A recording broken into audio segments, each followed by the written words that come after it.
तुमचे दोन्ही हात एकमेकांवर घासायचे, दोन्ही हात एकमेकांवर घासायचे. जोपर्यंत त्याच्यामध्ये एक हीट क्रिएट होत नाही तोपर्यंत तुम्हाला तुमचे दोन्ही हात घासायचे. तुम्हाला जाणवेल तुमचे हात गरम होत आहेत तोपर्यंत हात तुम्हाला घासायचे. तुमचे हात गरम झाले असं तुम्हाला वाटलं की त्यानंतर सगळ्यात महत्वाची, तुमचे बोट असे एकमेकांना जॉईंट असले पाहिजे, अंगठा जॉईंट असला पाहिजे आणि थोडस खोलगट, जशी आपण ओंजळ करतो त्या पद्धतीची हाताची पोझिशन असायला पाहिजे. ठीक आहे. आता एक हात असा समोर पकडा आणि हा हात असा त्या हातावरून फिरवा आणि इमॅजिन करा की तुम्हाला काहीतरी एनर्जीचा फ्लो तुमच्या दोन हातांमधून व्हायब्रेट होताना जाणवतो आहे. अलगद फिरवत राहा, डोळे बंद करा आणि बघा तुम्हाला एक सेन्सेशन जाणवेल तुमच्या हातामध्ये.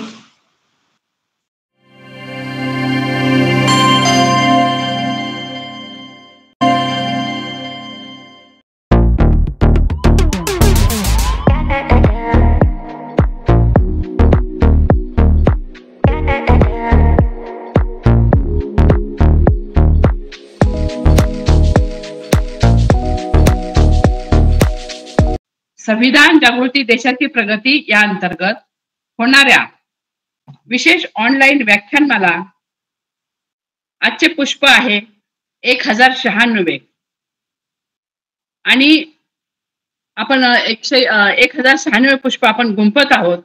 आणि या कार्यक्रमाचे आयोजक आहेत बहुजन हिताय बहुजन सुखाय ग्रुप शिक्रापूर, संविधान विश्लेषण समिती महाराष्ट्र, द्वारकामाई महिला व बाल कल्याण मागासवर्गीय विकास संस्था त्रिवेणी नगर पुणे.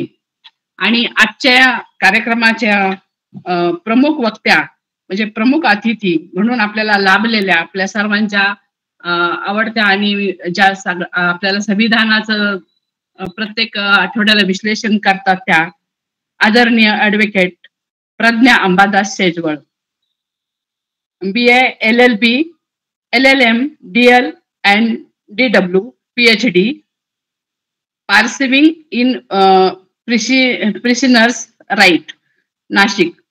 आणि आजचा त्यांचा विषय आहे माइंड प्रोग्रामिंग, म्हणजेच मनाला विशिष्ट पद्धतीने काम करण्यासाठी प्रशिक्षण करणे किंवा तयार करणे, जेणेकरून सकारात्मक बदल घडवता येतील. मनावर ऑपरेशन करणारा हा आजचा विषय खूप सुंदर आहे आणि खूप महत्वाचा आहे. आणि आजचा विषय जो आहे तो माणसाला सकारात्मक विचार शक्ती निर्माण करण्यासाठी हा आजचा विषय आहे. तर खूप सुंदर असा विषय घेऊन आपल्याकडे आज आदरणीय प्रज्ञाताई शेजवळ मॅडम आलेले आहेत. तर त्यांचं आपल्या प्रोग्राम मध्ये प्रथम मी शब्दसुमनांनी त्यांचं स्वागत करते. आपल्या आदरणीय प्रज्ञाताईंना विनंती करते की त्यांनी आपल्या भाषणाला सुरुवात करावी. सर्व आपले जे पण महान डॉक्टर बाबासाहेब आंबेडकर आहेत, तथागत भगवान गौतम बुद्ध आहेत, सम्राट अशोकासारखा राजा ज्याने बौद्ध धर्माचा प्रचार प्रसार जगभर केला, त्याचबरोबर जे जे संत महंत होऊन गेलेले आहेत, ज्या माता महान कार्य करून गेलेल्या आहेत, अशा सर्वांनाच मी विनम्र अभिवादन करते. आणि आज एक वेगळा विषय आपण बघणार आहोत, ज्या विषयामध्ये कुठलाही धर्म, कुठलीही जात, कुठलाही पंथ, त्याचबरोबर आपण कोणत्या परिस्थितीत जन्माला आलो, मग ती गरीब आहे किंवा श्रीमंत आहे किंवा आणखी काही आपण म्हणूयात सामाजिक परिस्थिती जरी असेल, या कुठल्याही गोष्टीचा आधार न घेता आपल्याला आपल्या बुद्धींच्या क्षमता वापरून आपल्याला हवं असणारं आयुष्य किंवा आपल्याला हवं असणारं आपलं स्वप्न पूर्ण कसं केलं पाहिजे, त्याच्यासाठी ज्या ज्या काही माइंड प्रोग्रामिंगच्या ज्या काही गोष्टी आहेत त्या मी तुम्हाला सांगणार आहेत. त्याची बरीचशी उदाहरणं मी तुम्हाला देणार आहे. त्याचबरोबर काही प्रॅक्टिकल पण आपण त्याच्यामध्ये करणार आहोत, जे मी तुम्हाला तसे डायरेक्शन्स देईल तसे तुम्ही ते डायरेक्शन्स फॉलो कराल. त्या वेळेला तुम्ही फक्त तुमच्या घरामध्ये पूर्णपणे शांतता राहील याची फक्त काळजी घ्या की ज्या वेळेला मी तुम्हाला त्याचे काही प्रॅक्टिकल देणार आहे आणि ते प्रॅक्टिकल करताना तुम्हाला मुळात पॉझिटिव्ह राहायचं आहे, हे सगळ्यात महत्वाची गोष्ट आहे. मी फक्त सांगते आहे असं काही नाहीये. त्या प्रत्येक गोष्टीचा अनुभव तुम्ही आता इथे घेऊ शकतात, ही त्याच्यापेक्षा महत्वाची गोष्ट आहे. आणि त्या प्रात्यक्षिकातनं मी तुम्हाला सांगणार आहे की आपल्याकडे कोणत्या शक्ती आहेत किंवा आपल्या मेंदूची जी असीम शक्ती आहे ती असीम शक्ती वापरून आपल्या आयुष्यात पुढे कसं जाऊ शकतो हे आपल्याला पाहणं खूप जास्त गरजेचं आहे. प्रत्येक वेळेला आपण म्हणूयात की राजकीयच आपल्याला सपोर्ट मिळेल आणि मगच आपण मोठे होऊ, तेव्हाच आपण आपली आर्थिक सामाजिक प्रगती साध्य करू, किंवा प्रत्येक जण शिकलेला आहे, खूप मोठ्या डिग्र्या आहेत म्हणजे तो आयुष्यात सक्सेसच झालेला आहे असं पण नाही आहे, किंवा जी लोक आयुष्यात खूप श्रीमंत झालेली आहेत या सगळ्याच लोकांकडे राजकीय किंवा आर्थिक किंवा शैक्षणिक सहाय्य होतच असं पण काही नाही आहे. हे विषय आपल्यासाठी फार महत्वाचे आहेत. मला माहित नाही की याच्या अगोदर तुम्ही मॅनिफेस्टेशन टेक्निक काय आहे याच्याबद्दल ऐकलंय की नाही, व्हिज्युअलायझेशन प्रोसेस काय असते ही तुम्हाला माहिती आहे की नाही, लॉ ऑफ अट्रॅक्शन काय आहे हे तुम्हाला माहिती आहे की नाही, क्वांटम फिजिक्स काय काम करतं हे तुम्हाला माहिती आहे की नाही, त्याचबरोबर रेकी हिलिंग काय प्रकार असतो हा तुम्हाला माहिती आहे की नाही. पण याच्यात मला फक्त एवढंच माहिती आहे की आपल्या मेडिटेशन हा एक जो काही महत्वाचा भाग आहे हा आपल्याला नक्कीच माहिती आहे सगळ्यांनाच, जो बुद्धांनी आपल्याला मार्ग दिलेला आहे मेडिटेशनचा, ध्यान धारणेचा, ध्यान साधनेचा. आणि मुळातच बुद्धांनीच सांगितलेलं आहे की प्रत्येक गोष्टीचं जड हे आपलं मन असतं. आपल्या मनामध्ये ज्या गोष्टीची आपण पेरणी करणार आहोत ना तेच उगणार आहे. आपल्याला सगळेच नेहमी सांगत असतात की पॉझिटिव्ह विचार करायचा, पॉझिटिव्ह विचार करायचा, पण नेमका पॉझिटिव्ह विचार करायचा कसा हे कोणी सांगत नाही. नेमकं काय करायचं म्हणजे पॉझिटिव्ह विचार त्याला म्हणता येईल. नेमकं असं काय केलं तर आपण आपले स्वप्न पूर्ण करू शकतो, नेमक्या अशा कोणत्या गोष्टी आहेत ज्याच्यातून मला माझ्यातल्या काही शक्तींची जाणीव होणार आहे. आपण मेडिटेशनला जातो सगळेजण, आपण आनापान सती ध्यान ही एक प्रक्रिया जी सगळ्यात महत्वाची आहे, जी आपल्या श्वासाशी निगडीत आहे, ती आपण शिकतो. पण त्याचे बेनिफिट्स कसे घ्यायचे हे आपल्याला माहिती नाहीये. सगळ्यात महत्वाची गोष्ट ही आहे की आपली जी बॉडी आहे ही श्वासामुळे जिवंत आहे. आपला मेंदू सुद्धा आपलं हार्ट बंद पडल्यानंतर काही काळ चालू असतो किंवा जिवंत असतो. आधी आपलं हार्ट बंद पडतं. हार्ट बंद पडतं का तर श्वास बंद पडतो. आणि तुम्ही आम्ही तुमचं आमचं जे अस्तित्व आहे ते श्वासामुळे आहे. अदरवाईज तो श्वास बंद पडल्यानंतर आपण डेड बॉडी आहोत. त्याच्यामुळे त्या श्वासाचा उपयोग करून त्या श्वासाला समजून घेऊन आपण आपल्या आयुष्यामध्ये ट्रिमेंडस असे चेंजेस कसे आणू शकतो हे आपल्याला आज याच्यातनं बघायचंय. याच्यामध्ये मी तुम्हाला खूप उदाहरणं देणार आहे.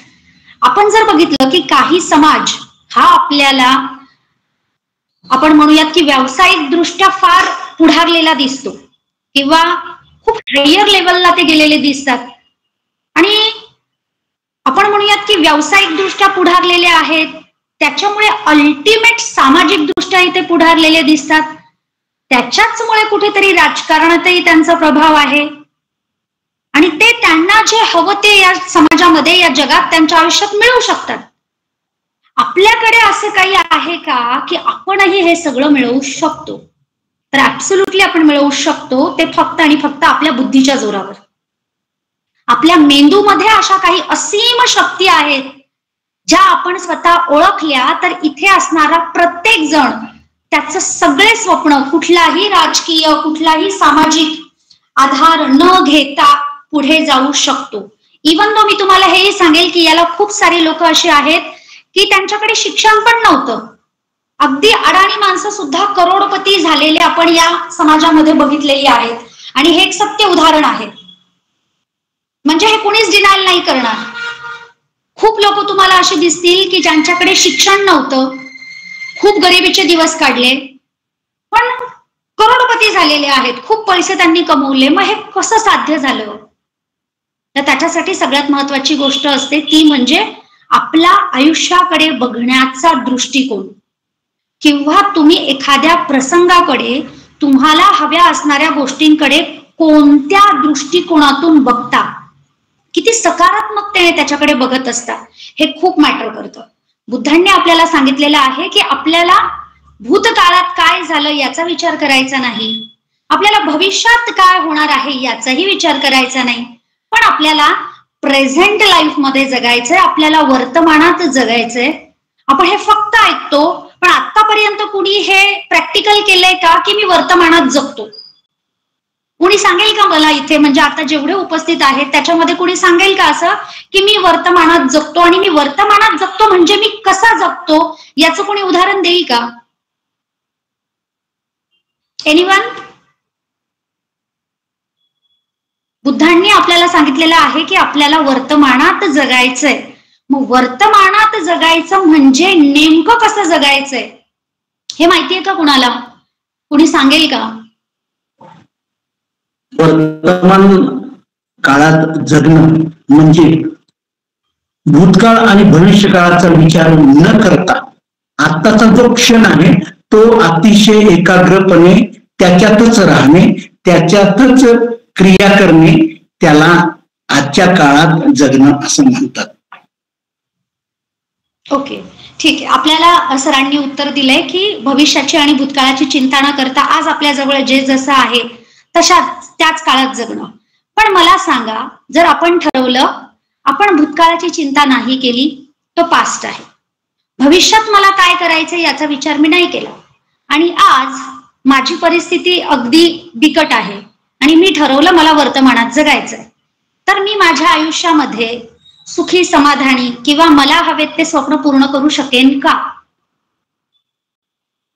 जर मी त्याच गोष्टींमध्ये समाधान मानलं तर मी माझ्या स्वप्नांना डावलून जगणं असा त्याचा अर्थ होणार नाही का? आपला आत्मविश्वास वाढवला पाहिजे, आणि आत्मविश्वासाने आपल्याला जे चांगलं आहे, जे पुढं आपल्याला जे उपयोगी पडेल किंवा आपण जे आचरण करतो त्या आत्मविश्वासाने आत्मसात केलं पाहिजे.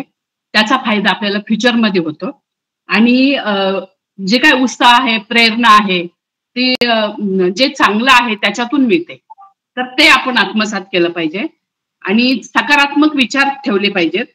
आणि जे आपल्या ज्या कल्पना आहेत, आपले जे विचार आहेत, ते आपण चांगले यशस्वी कसे होतील याचा विचार केला पाहिजे. येस, आणखी कोणीतरी सांगते उत्तर? भविष्यात केलेल्या चुका किंवा घडलेल्या गोष्टी यातून काहीतरी पॉझिटिव्ह घेऊन, म्हणजे ज्या चुका कशामुळे झाल्यात, कशामुळे आपण कोणत्या गोष्टी घडल्यात याचा विचार करून, त्याचा जो सारासार विचार करून वर्तमानात आपल्याला कसं करता येईल, त्यामध्ये इम्प्लिमेंट कसं आणता येईल, ते वर्तमानात आणणे म्हणजेच वर्तमानात जगणे. आणि त्यामुळे भविष्य कसं सुदृढ जाईल, सफल जाईल, यशस्वी जाईल, हे त्यामध्येच दडलेलं आहे असं मला वाटतं. ओके, आणखी कोणी? माइंड प्रोग्रामिंगच्या साह्याने, आपल्या माइंड प्रोग्रामिंगच्या मदतीने आपलं आयुष्य ध्येय निश्चित करू शकतो आपण, आणि ते साध्य करण्यासाठी स्वतः प्रेरित आणि उत्साही राहिलं पाहिजे. बरोबर बरोबर. येस, आणखी कुणाला सांगायचंय? प्रत्येक गोष्टी पाठीमागे दुःख, प्रत्येक म्हणजे निरनिराळे असतात, आणि प्रत्येक आपल्या ह्याच्यामधून सक्सेस होण्याकरता मनाची जी व्याख्या असते ती वेगळी असते, आणि आपण प्रत्येक ठिकाणी अपयशी ठरतो का, यशस्वी ठरतो का? कारण जे आपलं जे त्याला काय म्हणतो दारिद्र्य, आणि ह्याच्यातून आपण कशा वाटा काढायच्या, त्या मनाच्या ज्या आपल्याला दिलेल्या, आता तुम्ही सांगितलं की माणसाकडे काही नसताना करोडपती झालेले आहेत, पण ते मन आणि त्यांनी ठेवली त्या मनाने जी जिद्द बाळगलेली असते, की जे दुःख, प्रत्येक गोष्टी पाठीमागं दुःख असताना ह्यातनं सुखाच्या आपण कसं मार्ग काढायचा आणि त्या ठिकाणी कसं पोहोचायचं, म्हणजे ह्या प्रत्येकाच्या परिवर्तनाच्या ह्या मार्ग असतात, आणि त्याच्यातून आपण आपलं म्हणजे वर्तमान काळात जगण्याचा हमेशा प्रयत्न आपला प्रत्येकाने केला पाहिजे. म्हणजे याच्यावरून मला असं सांगावं असं वाटतं. बरोबर आहे. आणखी कोणाला सांगायचंय? याच्यामध्ये आणि मानव जन्मामध्ये कार्यकारण भाव जो धम्मामध्ये बुद्धाने आपल्याला सांगितलेला आहे आणि त्या कार्यकारणाच्या तत्वामुळं मानव जन्माला मला कसं जगायचं आहे, मला कसं राहायचं आहे आणि उद्याच्या प्रसंगाला सामोरे जाण्याकरता त्याचं अनुकरण करणं गरजेचं आहे.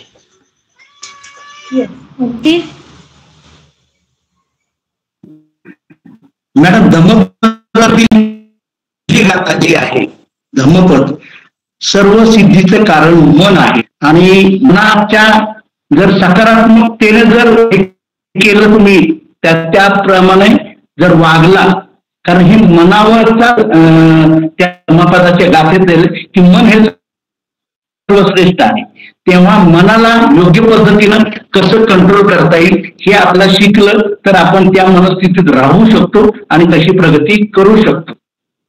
बरोबर, अगदी बरोबर, अगदी बरोबर आहे.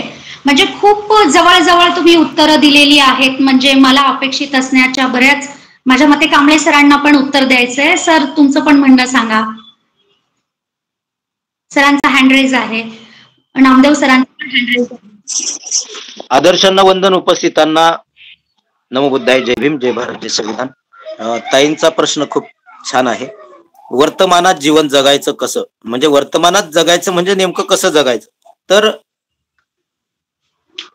जीवन जगत असताना आजचा जो क्षण आहे, या क्षणात आपण सम्यक वाचा आपली असली पाहिजे, कुणाचं मन दुखवता कामा नये. त्याचप्रमाणे उद्याच्या भविष्याचे स्वप्न आजच रंगवल्यापेक्षा आत्मविश्वासानं आपण फक्त वर्तमानात आपण काम करत राहिलं पाहिजे, तशा पद्धतीचं आनंदी जीवन जगलं पाहिजे. म्हणजेच उद्याचे स्वप्न सुद्धा आपण पूर्ण करू शकू आणि भूतकाळाचा विचार करत करत आत्मविश्वासानं आनंदी, कुणाला दुखवणार नाही, त्याचप्रमाणे आपण कुणाकडून दुखवणार नाही असं आपलं वर्तन, आपली वाचा ही असली पाहिजे, सम्यक दृष्टी आपली असली पाहिजे. या पद्धतीचं आपलं वर्तमान काळातील जगणं असलं पाहिजे असं माझ्या मते आहे. धन्यवाद. वर्तमान काळात कसं जगायचं म्हणजे माझ्या माहितीनुसार मॅडम की आपण भविष्याचाही विचार केला पाहिजे. त्यासाठी आपण माइंडने म्हणजे पुढचा विचार केला पाहिजे, पुढचं नियोजन केलं पाहिजे, काही गोष्टी आपण ऍक्सेप्ट केल्या पाहिजे, थोडासा ताणतणाव कमी करून आपण सगळ्या गोष्टी म्हणजे पुढचा जर विचार केला भविष्याचा तर त्या दृष्टीने आपण वर्तमान काळात व्यवस्थित राहू शकतो असं मला वाटतं. ठीक आहे. सो प्रत्येकाने उत्तर दिलेलं आहे, पण आपल्याला जे माइंड प्रोग्रामिंग शिकायचंय याच्यामध्ये वर्तमानात जगणं हे थोडंसं वेगळं आहे. आपल्याला आपण आज विचार करणार आहोत की आपल्या प्रत्येकाचं एक काहीतरी स्वप्न आहे. प्रत्येकाची सक्सेसची जी व्याख्या आहे ही वेगवेगळी आहे. कुणाला तरी आपण म्हणूयात की काहीतरी आपण म्हणूयात की शारीरिक काहीतरी प्रॉब्लेम असेल, त्यांना ते सुधारणं हे त्यांच्यासाठी सक्सेस वाटत असेल. एखाद्याला वाटत असेल की माझ्याकडे आज हे शिक्षण नाहीये, मला ते शिक्षण घ्यायचंय, ते मिळालं तर माझ्यासाठी आयुष्यात खूप मोठं सक्सेस मी मिळवलं असं त्यांना वाटेल. कुणाला वाटेल की माझ्याकडे पैसे नाहीयेत, मला सफिशियंट पैसे माझ्याकडे असायला पाहिजेत, ते त्यांच्यासाठी सक्सेस असणार आहे. कुणाला तरी एखाद्या स्पर्धा परीक्षेमध्ये उत्तीर्ण व्हायचंय, ते त्याचं सक्सेस असेल. सक्सेसच्या डेफिनेशन प्रत्येकाच्या व्यक्ती जितक्या असतील तितक्या डेफिनेशन ह्या सक्सेस बद्दलच्या वेगवेगळ्या असणार आहेत. पण मुळात प्रत्येकाला या जन्मात आयुष्य जगताना काहीतरी मिळवायचंय हे मात्र निश्चित आहे. मग ते मिळवताना आपल्याला बऱ्याच हे सगळं मिळवत असताना आपल्याला खूप प्रकारच्या अडचणी येतात आणि त्याच्यामुळे आपण म्हणतो की मला माझ्या आयुष्यात हे नाही मिळालं, त्याचं कारण हे आहे. पैसे नाहीयेत हे माझ्या अडचणीचं कारण आहे, मला शाळेत नाही जाता आलं हे माझ्या अडचणीचं कारण आहे, मला योग्य औषधं नाही मिळाली हे माझ्या आजाराचं कारण आहे. व्हॉटेवर जे काही असेल आपण त्याच्यासाठी कारण देतो आहोत. पण मुळात या निसर्गाचा एक नियम आहे जो आपल्याला माहिती आहे किंवा नाही याबद्दल मला माहिती नाहीये, पण मी आज तुम्हाला तो सांगणार आहे. या निसर्गाचा एक नियम आहे, तुम्ही या निसर्गामध्ये एक दाणा जेव्हा पेरता तेव्हा हा निसर्ग त्याचं रिटर्न देत असताना मल्टिपल आपल्याला देत असतो. मल्टिपल म्हणजे एक गहू पेरला तर एकच गहू येतो का? एक गहू पेरला तर एकच गहू येत नाही, त्याच्या बदल्यात आपल्याला भरपूर गहू मिळत असतात. त्याचबरोबर आपण बघतो की आपल्या आजूबाजूला बऱ्याच अशा गोष्टी आहेत की ज्या आपल्याला डोळ्यांनी दिसत नाहीत, पण त्याचं अस्तित्व मात्र आपण अनुभवू शकतो. जसं हवा आपल्याला डोळ्यांनी दिसते का? नाही दिसत. पण आपण असं नाही म्हणू शकत की तिचं अस्तित्वच नाहीये. गुरुत्वाकर्षण आपल्याला दिसतं का? डोळ्यांनी दिसतं का? नाही दिसत. पण म्हणून आपण त्याचं अस्तित्व नाहीये असं म्हणू शकत नाही. त्याचबरोबर वेगवेगळे इथे वेगवेगळे गॅसेस आहेत, वेगवेगळे वायू आहेत, बऱ्याच प्रकारचे आहेत, आपल्याला दिसत नाहीत म्हणजे त्याचं अस्तित्व नाही आहे असा याचा अर्थ होत नाही. तसाच एक युनिव्हर्सचा एक लॉ ऑफ अट्रॅक्शन नावाचा एक रूल, क्वांटम फिजिक्स, हे सुद्धा आपल्या आजूबाजूला आहे, जे आपल्याला दिसत नाही. पण आपण आपल्या मनाच्या शक्तींना डेव्हलप करून या सगळ्या गोष्टींची अनुभूती घेऊ शकतो आणि आपल्या आयुष्यात आपल्याला जे जे काही अचीव करायचंय ते सगळं काही आपण मिळवू शकतो. आणि हे एक युनिव्हर्सल असं ट्रूथ आहे, ज्याला कुणीही डिनायल करू शकत नाही. कुणीही म्हणू शकत नाही की हे काहीतरी थोतांड आहे किंवा हे कर्मकांड आहे. हे कुठलंही थोतांड नाही, हे कुठलंही कर्मकांड नाही. पण याच्यासाठी सगळ्यात महत्वाची गोष्ट आहे ती म्हणजे तुमचं मन. आणि वर्तमानात जगणं म्हणजे काय हे पण मी तुम्हाला सांगेल. बघा, आपल्याला आयुष्यात जे पण घडायचंय ना, तर ते आपण कधी घडतो माहितीये? अगोदर आपल्या मनाने त्या गोष्टीचं चित्र कुठेतरी रेखाटलेलं असतं. आपल्याला शिक्षक व्हायचंय, आपल्याला डॉक्टर व्हायचंय, आपल्याला इंजिनियर व्हायचंय, तर त्या ज्या काही प्रतिकृती असतात ना, त्या आपल्या मनाने कुठेतरी आधी बघितलेल्या असतात आणि त्यानंतर ती आपली रियालिटी बनते. कारण आपलं जे दोन मन आहेत आपले, एक असतं कॉन्शियस माइंड आणि दुसरं असतं सबकॉन्शियस माइंड. तर सबकॉन्शियस माइंड हे कधीही शांत राहत नाही. सबकॉन्शियस माइंडचे जर आपल्याला वेगवेगळे त्यांच्या म्हणजे सबकॉन्शियस माइंडच्या आपल्याला जर काही ट्रिक्स कळाल्या की आपण आपल्या सबकॉन्शियस माइंडला कसं ट्रेन करायचं, ज्याच्यामुळे आपल्याला जे जे हवंय ते आपण आयुष्यात मिळवू शकतो आणि त्याच्यासाठी आपल्याला कुणाकडनंही कुठल्याही गोष्टीचा आधार घेण्याची गरजच पडणार नाही. तुम्ही तुमच्याच बुद्धीच्या जोरावर तुमचं आयुष्य हवा त्या लेवलला तुम्ही घेऊन जाऊ शकतात. आणि याच्यासाठी ना तुम्हाला शारीरिक गोष्टींची गरज लागते. म्हणजे तुम्ही निक नावाचा एक व्यक्ती आहे, माझ्याकडे आज बरेच पुस्तकं आहेत जी मी जे तुम्हाला आज सांगणार आहे ते सगळं मी काही पुस्तकांच्या अभ्यासातून जे काही आजपर्यंत अभ्यासलेलं आहे त्यानुसार मी तुम्हाला सांगते आहे. हे बघा, ही जी व्यक्ती आहे, दिसतंय सगळ्यांना? पुस्तक दिसतंय सगळ्यांना? हो हो, पुस्तक दिसतंय ना? ही व्यक्ती आहे, यांचं नाव आहे निक व्हेयाचिच. निक व्हेयाचिच. ह्या व्यक्तीला हात नाहीयेत, ह्या व्यक्तीला पाय नाहीयेत. मला सांगा, ज्या व्यक्तीला हात नाही, ज्या व्यक्तीला पाय नाही, तो व्यक्ती आपल्याला काय वाटतं काय करू शकेल किंवा कुठपर्यंत जाऊ शकतो, काय काय करू शकतो, कुठल्या गोष्टी तो करू शकतो आणि कुठल्या गोष्टी तो करू शकत नाही. ह्या व्यक्तीने हाताने आणि पायाने आपण ज्या ज्या गोष्टी आत्मसात करतो, म्हणजे आपण लिहून शिक्षण घेतो, आपण पळू शकतो, आपण स्विमिंग करू शकतो, का तर आपल्याकडे हात आहेत, पाय आहेत, म्हणून आपण पाण्यामध्ये पोहू शकतो. ह्या व्यक्तीकडे हात नाही, पाय नाही, तरी हा व्यक्ती खूप चांगला शिकलेला आहे, तरी हा व्यक्ती स्विमिंग करू शकतो, तरी सुद्धा हा व्यक्ती समाजाला मोटिवेट करण्यासाठी मोठमोठी व्याख्यानं देतो, ज्याच्या व्याख्यानासाठी हजारोनी लोक डॉलरमध्ये तिकीट काढून आलेले असतात. हे कसं शक्य आहे? हे कसं शक्य आहे? आपण म्हणूयात एखाद्याकडे पैसे आहे, सामाजिक प्रतिष्ठा आहे, राजकीय तो स्ट्रॉंग आहे, पण त्याच्याकडे हात पण नाही, त्याच्याकडे पाय पण नाही. बघा तो किती दुर्बल आहे. काय करणार आहे आयुष्यात? काहीच नाही करू शकत, अजिबात नाही. तो व्यक्ती सगळं करू शकतो. आणि मग तो कसं करतो माहितीये? त्याच्या माइंडने, त्याच्या मनाने तो ह्या सगळ्या गोष्टी करू शकतो. म्हणजे आपल्याला आयुष्यात पुढे जाण्यासाठी फक्त शरीराची गरज आहे का? तर नाही. हे कोणी सिद्ध केलंय? या व्यक्तीने सिद्ध केलंय की तुम्ही तुमच्या आयुष्याला खूप मोठ्या लेवलला घेऊन जाऊ शकता.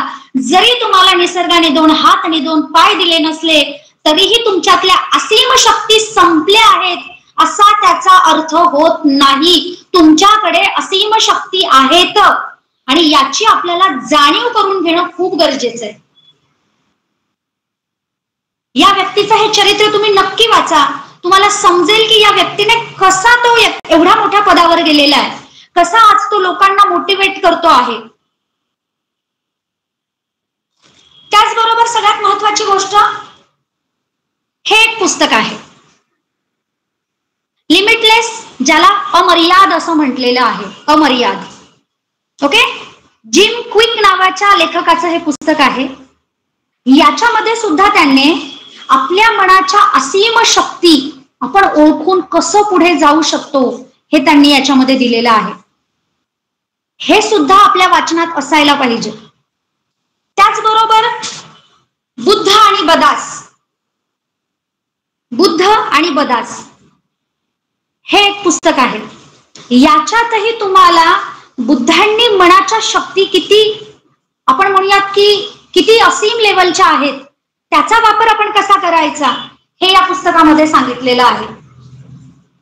त्याचबरोबर प्रिझनर्स ऑफ अवर थॉट्स, आपण आपल्या विचारांना कसं कैद करून ठेवलेलं आहे ते याच्यामध्ये सांगितलंय आणि त्याला मोकळं कसं करता येतं हे पण याच्यात सांगितलंय. आता याच्यातली मी तुम्हाला एक छोटीशी गोष्ट सांगते जी तुमच्या आमच्या सगळ्यांच्याच आयुष्यामध्ये घडते. लहानपणापासून आहे ना आपल्या घराची एक परिस्थिती असते. म्हणजे आपण एक अनुभव घेतो की आपले वडील एवढं कमावतात, ते पर्टिक्युलर ठिकाणी जॉबला आहेत आणि त्याची महिन्याची सॅलरी एक पर्टिक्युलर 10,000 येते. मग लहानपणा आई आपल्याला शिकवत असते, हा हट्ट नको करू, ते मागू नकोस, हे घ्यायचं नाही, हे आपल्याला परवडत नाही, आपल्याला हे करायचंय, आपण हे करू शकत नाही. ह्या ज्या गोष्टी असतात ना ह्या आपल्या माइंडने ठरवलेल्या असतात आणि आपल्या माइंडला लहानपणी प्रोग्राम कोण करतं माहितीये? आपले आई वडील. आपले आई वडील आपल्या विचारांना संकुचित करत जातात. का माहितीये? आपली जी परिस्थिती आहे ना ते सतत सांगतात, आपली परिस्थिती एवढीच आहे, तू एवढंच घे, तू ते नाही घेऊ शकत का? तर ती आपली परिस्थिती नाहीये. मग तो मुलगा मोठा होताना सतत आपली परिस्थिती एवढी आहे, आपण एवढंच घेतलं पाहिजे, आपण हे नाही पाहू शकत कारण आपल्या खिशात पैसे नाहीयेत, आपण ते नाही करू शकत कारण तेवढी आपली सामाजिक, आपली राजकीय किंवा आपली आर्थिक कपॅसिटी नाही. आणि आपल्याकडे एक म्हण प्रचलित आहे, अंथरूण पाहून पाय पसरावेत. मुळात ही गोष्ट माझ्या दृष्टीने पूर्णपणे चुकीची आहे. माझ्या दृष्टीने ही गोष्ट पूर्णपणे चुकीची आहे. तुम्ही तुमच्या मनाने एवढा मोठा व्याप्त विचार करायला शिकलं पाहिजे जसा डॉक्टर बाबासाहेब आंबेडकरांनी केलेला होता. आणि याचं माइंड प्रोग्रामिंगचं सगळ्यात मोठं उदाहरण कोण असतील ते डॉक्टर बाबासाहेब आंबेडकर. आणि ते कसे हे पण मी तुम्हाला प्रूव्ह करून देते. बरोबर आहे? आपण जेव्हा कन्सर्न घेतो की आम्हाला सामाजिक सहाय्य मिळत नाही, आम्हाला आर्थिक सहाय्य मिळत नाही, आमच्याशी लोक भेदभाव करतात, आमच्याशी लोक तुच्छतेने वागतात, म्हणून आम्ही पुढे जाऊ शकत नाही. बाबासाहेबांनी ज्या काळामध्ये या सगळ्या यातना भोगल्या, सहन केल्या, तरी सुद्धा ते त्यांच्या मनाने एवढे पुढे गेलेले होते की एक नवल नावाचा एक पारसी मित्र होता त्यांचा लंडनमध्ये, जो सतत बाबासाहेबांसोबत राहायचा, बाबासाहेबांच्या सावलीसारखा, बाबासाहेबांना सतत मदत करायचा. हे कसं शक्य होतं? बाबासाहेबांना जे आर्थिक सहाय्य लाभलं ते कुठून लाभलं, कसं लाभलं? आपण ज्या कल्पना करत असतो, आपल्याला जे मिळवायचंय त्याच्यासाठी जर आपलं मन जिद्दी असलं ना तर हा निसर्ग आपल्याला त्या वाटेवर घेऊन जाण्यासाठी ज्या ज्या गरजेच्या गोष्टी आहेत त्या त्या तुमच्या समोर आणून ठेवतं. आणि ही सत्य परिस्थिती आहे. विमानाचा शोध कोण लावेल हो? जो आकाशामध्ये बघतो आहे, ज्याने विचार केला की आकाशामध्ये विमान उडवू शकतो का, चंद्रावर यान घेऊन जाऊ शकतो का, आणि न्यायचं तर काय करावं लागेल हा ज्याने विचार केला तोच चंद्रापर्यंत गेला. तुमच्या माझ्यासारखे लोक आज घरात बसून बघताय की तो चंद्र कुठे आहे, तो कसा असेल आणि तिथे कसं जाता येईल आणि ते कसं शक्य आहे. का तर आपल्या मेंदूने कधी हा विचारच केलेला नाहीये. आपल्या जगामध्ये लागणारे जे जे काही मोठे मोठे शोध आहेत हे आले कुठून? हे सगळे मानवी मेंदूच्या कल्पनेतून आलेले आहेत. कुणीतरी अगोदर एक काहीतरी प्रात्यक्षिक केलं असणार आहे त्याच्यासाठी की विमान उडू शकतं. जसं पायी चालतो ना तसं वरती पण उडत जाता येऊ शकतं. ही राईट बंधूंनी कल्पना केली आणि त्याचं प्रात्यक्षिक केले. 1000 वेळा फेल केल्यानंतर एक ते सक्सेस झालं आणि आज आपण विमान प्रवास करतो. हे कुठून येतं? ह्या सगळ्यांच्या संकल्पनांचं कुठून आहे? तर या सगळ्यांच्या संकल्पनांचं गूढ आपल्या मनातून आहे. आपल्या मनामध्ये एवढी असीम शक्ती आहे की तुम्ही जे इमॅजिन करणार ते सगळं तुम्ही मिळवू शकता. पण मग ते इमॅजिन कसं करायचं? आपल्याला तर सतत वाटतं, मला तर वाटतं माझ्याकडे 1 कोटी रुपये यायला पाहिजे, पण मी असं काय काम करते माझ्याकडे 1 कोटी रुपये येतील? इथे प्रत्येकाचीच इच्छा आहे, प्रत्येकाला 1 कोटी रुपये पाहिजे. कोण म्हणेल मला 1 कोटी रुपये नकोय? प्रत्येकाला पैसे पाहिजेत. पण मुळात त्या अमाऊंटला, जे 1 कोटी रुपये आपण जेव्हा म्हणतो त्या अमाऊंटला आपलं सबकॉन्शियस माइंड ऍग्री होतं का? मी जर तुम्हाला म्हटलं मी तुम्हाला एक जादू सांगेल आणि त्याच्यातनं तुम्हाला 8 दिवसामध्ये प्रत्येक जणाला ज्याला जेवढे वाटतील तेवढे रुपये तुम्ही मिळवू शकता, अशी माझ्याकडे एक जादू आहे. आपल्याला ती जादू करायची. तर आता इथे जितके लोक आहेत ते प्रत्येक जण ज्याचा त्याचा एक आकडा ठरवतील. कोणी म्हणेल 1 कोटी, कोणी म्हणेल 10 कोटी, कोणी म्हणेल 20 कोटी. पण मुळात जो आकडा तुम्ही ठरवलाय त्या आकड्याला तुमचं सबकॉन्शियस माइंड ऍग्री होतंय का ते बघा. सबकॉन्शियस माइंड ऍग्री होतं का म्हणजे काय असतं? मला जे वाटतं त्याची शाश्वती माझा आत्मा, माझं शरीर, माझं मन किती % मला सांगतंय की हो हे शक्य आहे. जर मी म्हंटल की 1 आठवड्यामध्ये तुम्हाला मी एक जादू सांगेल आणि ती जर तुम्ही केली तर 1 आठवड्यामध्ये प्रत्येकाला 10,000 रुपये भेटणार आहेत, तर तुम्हाला त्याच्यावरती पटकन विश्वास बसेल की 10,000 ऍब्सोल्यूट एक थोडीशी रक्कम मी मिळू शकते. पण मी जर म्हटलं की 1 कोटी मिळेल, तुम्ही म्हणाल मॅडम वेड्यात काढताय, काही पण बोलताय, काहीतरी भरकटतायत या. पण मुळात या सगळ्यासाठी आपलं सबकॉन्शियस माइंड त्या अमाऊंटला ऍग्री होतं का हा महत्वाचा मुद्दा असतो.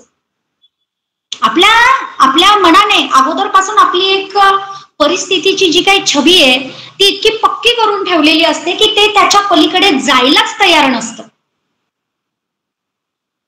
आणि याच्यासाठी आपल्याला माइंड प्रोग्राम करायचंय. म्हणजे काय करायचं माहितीये? मुळात आपण ज्या वेळेला रात्री झोपेत जाणार असतो, म्हणजे अगदी आपला शेवटचा ज्या वेळेला आपल्याला डोळा लागतो तो वेळ खूप महत्वाचा आहे. आणि त्याचबरोबर ज्या वेळेला अर्ली मॉर्निंग आपण झोपेतनं उठतो तो वेळही तितकाच महत्वाचा आहे. कारण आपलं सबकॉन्शियस माइंड कधीही झोपत नाही. तुम्हाला जर मी एक प्रयोग करायला सांगितला, आता जर मी तुम्हाला सांगितलं की तुम्हाला एक गोष्ट इमॅजिन करायची आहे, तुम्हाला कल्पना करायची आहे, तर तुमचं मन तेच कल्पना करणार आहे जे मी तुम्हाला सांगणार आहे. जे तुम्ही माझ्याकडनं ऐकणार तेच चित्र तुमचं मन तुम्हाला दाखवणार आहे. आणि याचं आपण प्रात्यक्षिक घेऊ शकतो. कसं प्रात्यक्षिक घेऊ शकतो? तर सगळेजण ज्याच्या त्याच्या घरामध्ये जिथे आहेत तिथे तुम्ही पूर्णपणे, जर टीव्ही चालू असेल, फोन चालू असेल, काय चालू असेल, सगळं स्टॉप करा, बंद करा. आपल्याला इथे एक प्रात्यक्षिक घ्यायचंय आणि त्याच्यानंतर आपल्याला बोलायचंय त्याच्यावरती की काय इमॅजिन केलं किंवा त्याच्यामध्ये कुठे कॉन्ट्राव्हर्सी वाटली का तेही तुम्ही मला सांगणार आहात. की मी सांगत होते वेगळं आणि तुम्ही केलं वेगळं, असं काही होतंय का? याच्यातनं मी जे तुम्हाला सांगितलं की वर्तमानात जगायचं म्हणजे कसं जगायचं याचं उत्तर मी तुम्हाला पुढे देणार आहे. त्याच्या अगोदर मी तुम्हाला ही एक पायरी सांगणार आहे की आपल्याला काही गोष्टी इमॅजिन करायच्यात. इमॅजिन करायच्यात म्हणजे काय? आपल्या मेंदूमध्ये आपल्याला हव्या असणाऱ्या गोष्टींचं एक चित्र आपण तयार करायचंय. ते कसं करायचंय, तर आपल्या मनाची पॉवर काम कशी करते हे आपल्याला बघायचंय. तर आता तुमच्या घरात आजूबाजूला जे जे काही आहे ती सगळे ज्याच्यातनं आवाज येतोय ते सगळे गोष्ट तुम्ही बंद करा. मला सगळ्यांनी तुम्ही बंद केलं असेल तर मला एक तुमचा थंब किंवा काहीतरी साईन द्या, जेणेकरून मी पुढची तुम्हाला डायरेक्शन देईल आणि त्या डायरेक्शन नुसार तुम्हाला कृती करायची आहे. मी जे जे डायरेक्शन देईल त्या डायरेक्शनने तुम्हाला कृती करायची आहे, हे लक्षात घ्या. हे फार महत्वाचं. ओके, सगळ्यांनी सरळ बसायचंय. तुमचा पाठीचा कडा एकदम सरळ असायला पाहिजे. तुमचे पाय जमिनीला लागलेले नको आहेत. तुमचे पाय जमिनीला लागलेले नको आहेत. तुम्ही खुर्चीवर बसले असाल तर तुम्ही चप्पल घालू शकता. आपल्या डोक्यावर जर कॅप ठेवली तर आपली मान किती खाली असेल, तेवढीच मान आपली खाली असायला पाहिजे. जर एक कॅप ठेवल्यानंतर आपली मान किती खाली जाते, त्याच पोझिशनला आपली मान थोडीशी खाली असायला पाहिजे, त्याच्यापेक्षा जास्त नाही. सगळेजण बसलेत? ध्यान मुद्रेमध्ये बसायचंय आपल्याला. ध्यान मुद्रा म्हणजे हे जे 2 पॉइंट्स आहेत हे एकमेकांना टच झालेले पाहिजे. अंगठा आणि त्याच्या शेजारचं बोट हे टच झालेले पाहिजे. ध्यान मुद्रेमध्ये बसा. तुम्ही जमिनीवर बसले असेल तर नक्की आसन पाहिजे, जमिनीला आपली बॉडी टच होता कामा नये. हे फार महत्वाच्या गोष्टी आहेत. तुम्ही जर कुठे खुर्चीवर बसलेले असाल तर पाय वरती घ्या, अन्यथा पायात चप्पल घाला. ठीक आहे, डोळे बंद करायचे. हळूहळू डोळे बंद करा. एक मोठा श्वास घ्या, हळूहळू सोडा. ध्यान मुद्रेमध्ये बसायचं आहे. सगळ्यांनी ध्यान मुद्रेत बसायचं आहे. आजूबाजूला कसलाही आवाज नको आहे. आणि कुठून आवाज येत असेल तर येऊ द्या, काही फरक पडत नाही. आपल्याला थांबवायचं नाहीये, कशालाच थांबवायचं नाही. एक मोठा श्वास घ्यायचा आहे आणि तो हळूहळू हळू सोडायचा. पुन्हा एक मोठा श्वास घ्यायचा आहे, पुन्हा हळूहळू सोडायचा आहे. पुन्हा एक मोठा श्वास घ्यायचा आहे, हळूहळू सोडायचा आहे. आता इमॅजिन करायचंय तुम्ही एका निसर्गरम्य ठिकाणी गेलेले आहात, जिथे बर्फाच्छादित डोंगर आहेत. उंच उंच डोंगर आहेत, त्याच्यावरती बर्फ आहे. अशा बर्फाळ डोंगराच्या रांगा तुम्ही बघत आहात. आजूबाजूला सुचिपर्णी वृक्ष तुम्हाला दिसत आहेत. त्या सुचिपर्णी वृक्षाच्या पानावरती सुद्धा तुम्हाला बर्फ दिसतंय. जिकडे तिकडे तुम्हाला अशी सफेद चादर बर्फाची ओढलेली दिसते. त्याच्यातूनच तुम्हाला एक थोडस बाजूला बघितलं तर काही सफरचंदाची बाग तुम्हाला दिसते. सफरचंदाने ती झाडं लदबदलेली आहेत. काही सफरचंद खाली पडलेली आहेत.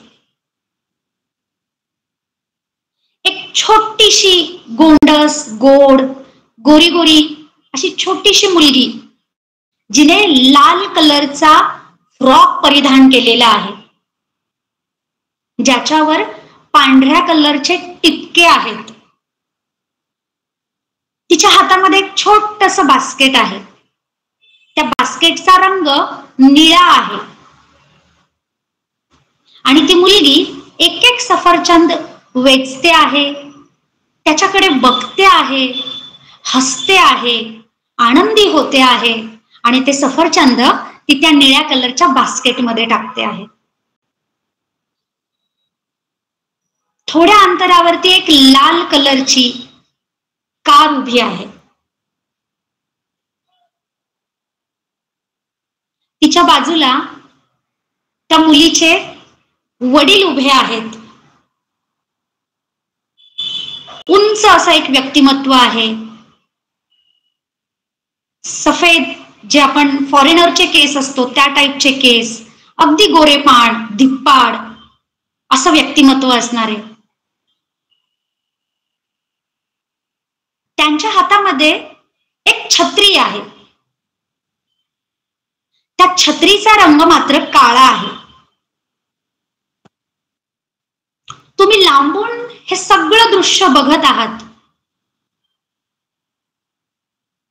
अतिशय आतून तुम्हाला हे सगळं बघत असताना आनंद होत आहे.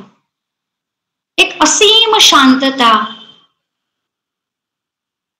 मनाला प्रसन्न करणारं असं सुंदर वातावरण, थंड हवेची झुळूक जी मनाला प्रसन्न करते. असं वाटतं इथेच रमून जावं. छान वाटतंय, अगदी मन प्रसन्न झालंय.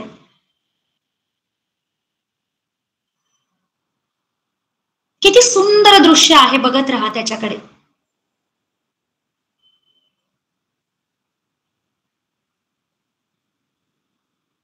मनाच्या शक्तीने या दृश्याकडे बघत राहा. त्याचं वर्णन जसं जसं मी सांगितलंय तसं दिसतंय का हे अनुभवा.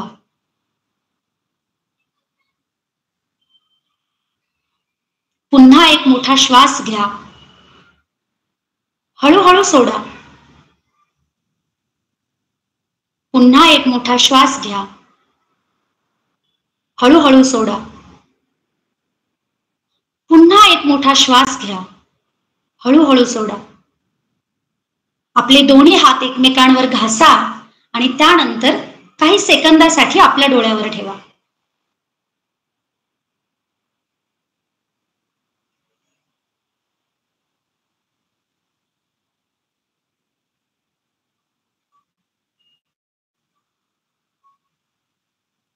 ठेवले? आता तुम्ही तुमचे डोळे उघडा आणि पुन्हा आपल्या ऑनलाईन वर्गावर या.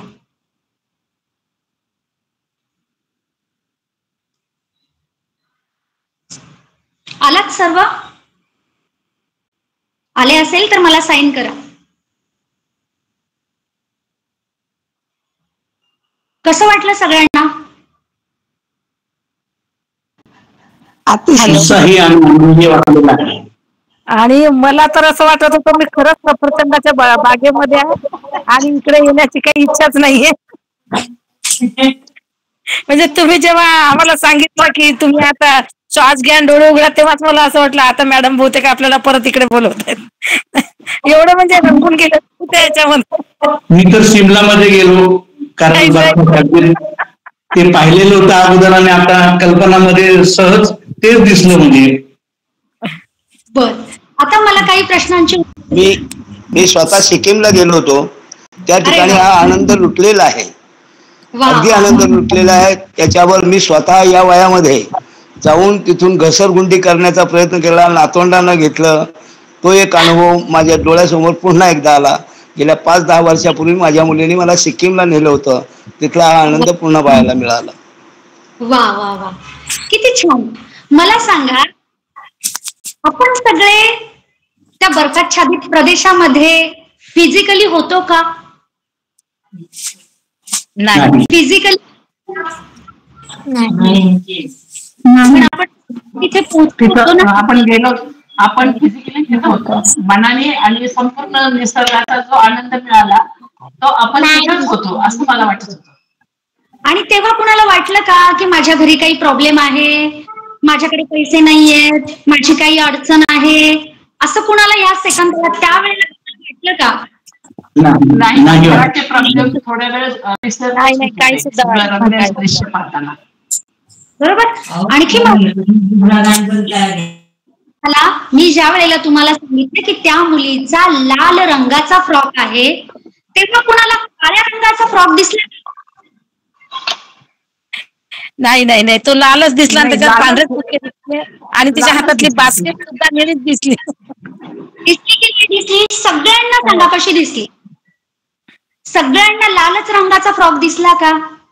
हो मॅम, मला दिसला लाल रंगाचाच फ्रॉक दिसला.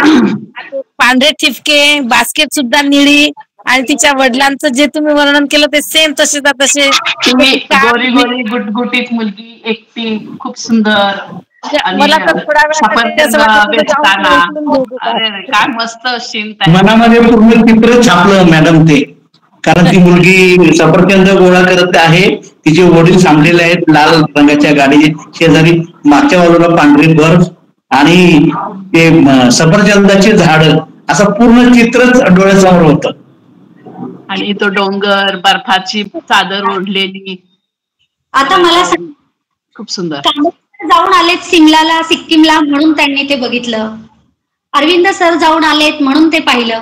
पण बाकी जण गेले नव्हते, पण तरी सुद्धा तो आत्मिक आनंद आपण जणू काही तिथेच होतो असा आपण अनुभवला. आणि त्याच्यातनं आपल्या मनाला आनंद मिळाला की नाही? येस. हो मॅम, मिळाला. तो आनंद मिळण्यासाठी आपल्याला पैसे लागले का? तिकीट बुक करायला लागलं का आपल्याला? नाही. नाही. हॉटेल बुक करावं नाही, जाऊन आलो. कसं गेलो आपण? आपल्या मनाने तिथे गेलो. आणि आयुष्यात येस, आपलं मन इतकं स्ट्रॉंग आहे, तुम्ही त्याला ज्या चित्रामध्ये स्वतःला घेऊन जाल आणि त्याबद्दल जर तुम्ही एकनिष्ठ आणि ते मिळवण्याची जेव्हा तुम्ही जिद्द ठेवता, उद्या तीच तुमच्या आयुष्याची रियालिटी बनून तुमच्या आयुष्यात येते. हे एक असीम सत्य आहे आणि यालाच म्हणता व्हिज्युअलायझेशन. व्हिज्युअलाइज म्हणजे काय? आता मी तुम्हाला सांगणार की वर्तमानात जगणं म्हणजे काय. मला वाटतं की मी एक जज असावं, तर मी ते जज उद्या असेल हा विचार नाही मी करणार आहे. मी विचार करणार आहे मी जज आहे, तर मी कशी असेन, मी कशी दिसेन, मी कशी बोलेल, मी कशी चालेल, मी कसं डील करेल, हे आज माझ्या कृतीत असायला पाहिजे. तेव्हा ती उद्या माझी रियालिटी असणार. आणि जे कुणीही डिनाय करू शकत नाही. तुम्हाला जर वाटत असेल की तुम्ही श्रीमंत असावं, तर तुमच्या मनाला पहिल्यांदा ते त्याने एक्सेप्ट केलं पाहिजे की मी श्रीमंत आहे, माझ्याकडे सगळ्या सुखसोयी आहेत, सुविधा आहेत. मग मी कसं बोलेल, मी कसं वागेल, मी एखाद्या गोष्टीकडे कुठल्या अँगलने बघेल. माझ्या सबकॉन्शियस माइंड मध्ये कुठल्याही प्रकारचा संकुचितपणा येताच कामा नये, कारण मी स्वतःला श्रीमंत समजतो. जेव्हा आपलं मन एखाद्या गोष्टीमध्ये रिअलाइज करायला सुरुवात होतं, तेव्हा ती त्याची रियालिटी बनते. एखादा व्यक्ती एखाद्या ठिकाणी पिऊन म्हणून कामाला लागतो आणि त्यानंतर त्या साहेबांना बघून त्याला वाटतं मलाही त्या खुर्चीवर बसायचंय, मलाही तो मान सन्मान पाहिजे. त्याला ओढ जेव्हा लागते ना त्याची, मग त्याच्यासाठी मार्ग मिळतात. मग तेव्हा तो ठरवतो की आता मला पुढचं शिकलं पाहिजे. तो इमॅजिन करतो कुठेतरी, त्या अधिकाऱ्याला बघून तो इमॅजिन करायला लागतो की मला पण असं व्हायचंय, हा जो मान सन्मान आहे हा मला पण पाहिजे. आणि त्यासाठी जेव्हा त्याचं मन सतत विचार करतं, तो स्वतः जेव्हा काम जरी पिऊनचं करत असला तरी सतत त्या एका ऑफिसरच्या पोस्टमध्ये स्वतःला बघतो, तेव्हा त्याच्या मनातली जिद्द तयार होते आणि तिथून त्याला मार्ग मिळायला लागतात की मला याच्यासाठी पुढचं शिकलं पाहिजे, काही परीक्षा मी दिल्या पाहिजेत. आणि काही दिवसानंतर ती त्याची रियालिटी असते, तो व्यक्ती तिथे बसलेला असतो. हे असीम सत्य आहे. अशी असंख्य उदाहरणं आहेत या जगामध्ये. आपण आपले कुठलेही आजार आपल्या या मनाच्या शक्तीने क्युअर करू शकतो. एक व्यक्ती होती, म्हणजे तिला कॅन्सर झालेला होता, म्हणजे एक स्त्री होती, मला त्यांचं नाव नाही आठवत आहे, पण त्यांचं मी वाचनातच त्यांचा संदर्भ आलेला होता. मनाच्या शक्तींचा अवलंब करत असताना त्यांनी कशा पद्धतीने केला बघा. तिला जेव्हा बाळ झालं, ते बाळ तिचं 2 महिन्यांचं होतं. तिचं बाळ 2 महिन्यांचं होतं, मुलगी होती, तिला जी मुलगी झाली होती ती 2 महिन्यांची होती. आणि त्यावेळेला ती जी काही स्त्री आहे तिला त्रास व्हायला लागला, काहीतरी शारीरिक वेदना व्हायला लागल्या, सतत ताप येणं, अस्वस्थ वाटणं, विकनेस जाणवणं, अशा गोष्टी तिला जाणवायला लागल्या. त्यानंतर तिने जेव्हा स्वतःचं चेकअप केलं तेव्हा असं लक्षात आलं की डॉक्टरांनी सांगितलंय की तुम्हाला कॅन्सर झालेला आहे आणि तुमचा कॅन्सर हा शेवटच्या स्टेजला आहे आणि तुम्ही तुमचं आयुष्य फक्त पुढचे 6 महिने जगू शकता. हे सगळं ऐकल्यानंतर ती पूर्ण खिन्न झाली आणि तिला प्रश्न पडला की माझं 2 महिन्याचं बाळ आहे, मुलगी आहे आणि मी फक्त 6च महिने जगणार आहे. या धक्क्याने तिला प्रचंड त्रास व्हायला लागला, तिला काही सुचेना. पण त्याच्या अगोदर तिने कुठेतरी माइंड प्रोग्रामिंग हे ऐकलेलं होतं आणि त्यानंतर तिने अभ्यास करायला सुरुवात केली की हे माइंड प्रोग्रामिंग काय असतं, मी माझ्या मनाच्या शक्तींनी माझे आजार कसे रिपेअर करू शकते, त्याचा तिने पूर्ण अभ्यास केला. आणि त्यानंतर जवळपास तिने स्वतःला पूर्ण स्ट्रॉंग केलं आणि तिने सांगितलं की मला कॅन्सर झालाय, माझं आयुष्य 6 महिन्यांचं आहे, हे ओपिनियन डॉक्टरांचं आहे, माझं स्वतःचं नाहीये. मी माझं आयुष्य 6 महिन्यासाठी सीमित नाही केलेलं. माझं आयुष्य मोठं आहे, मला भरपूर जगायचंय, मला माझ्या मुलीला मोठं करायचंय आणि ही माझी जिद्द आहे. कुठलाही आजार माझं आयुष्य ठरवू शकत नाही, कुठलाही आजार माझ्या शरीराचे, माझ्या आयुष्याचे लिमिट्स ठरवून देऊ शकत नाही. ते जे काही ओपिनियन आहे ते डॉक्टरांचं आहे, माझं नाहीये. आणि ही पॉवर जेव्हा तिने ओळखली त्यानंतर तिने त्याच्यासाठी माइंड प्रोग्रामिंग करायला सुरुवात केली आणि तिने स्वतःच्या मनाला काय सांगायला सुरुवात केली की मी एक निरोगी आयुष्य जगत आहे, माझं आयुष्य निरोगी आहे, सुदृढ आहे, मी सगळे कार्य करण्यासाठी सक्षम आहे, माझ्या मनामधील असीम शक्तींचा उपयोग करून मी स्वतःला निरोगी असं महसूस करत आहे. असे तिने अफर्मेशन स्वतःला द्यायला सुरुवात केली. आणि त्याचा परिणाम असा झाला की तिला अगोदर जे काही त्रास होत होते ते त्रास कमी व्हायला लागले. तिने 6 महिन्यानंतर तिला वाटलं की हे सगळं केल्यानंतर आता तर मला फ्रेश वाटतंय. डॉक्टर म्हटले होते की 6 महिनेच तुम्ही जगणार आहात.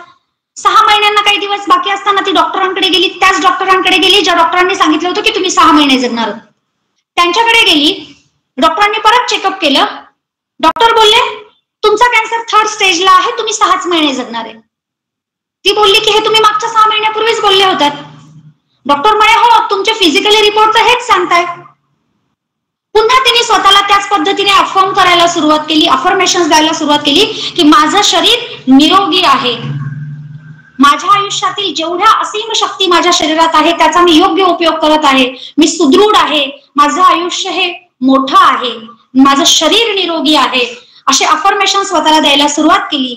आणि जवळजवळ 20 वर्षांपर्यंत तिने जेव्हा तिचा इंटरव्ह्यू दिला त्यावेळेला ती बोलली आज मी माझी मुलगी 20 वर्षाची आहे, आजही कोणत्याही कॅन्सरच्या डॉक्टरकडे गेल्यावर तो मला सांगतो की मॅडम तुमचा कॅन्सर 3rd स्टेजला आहे आणि तुमचं आयुष्य 6 महिन्याचं आहे. ती बोलली बाबा हे मला जवळपास 20 वर्षापूर्वी एका डॉक्टरनी सांगितलं होतं, पण ते त्या डॉक्टरचं म्हणणं होतं, माझं मन या गोष्टीला ऍग्रीच नव्हतं.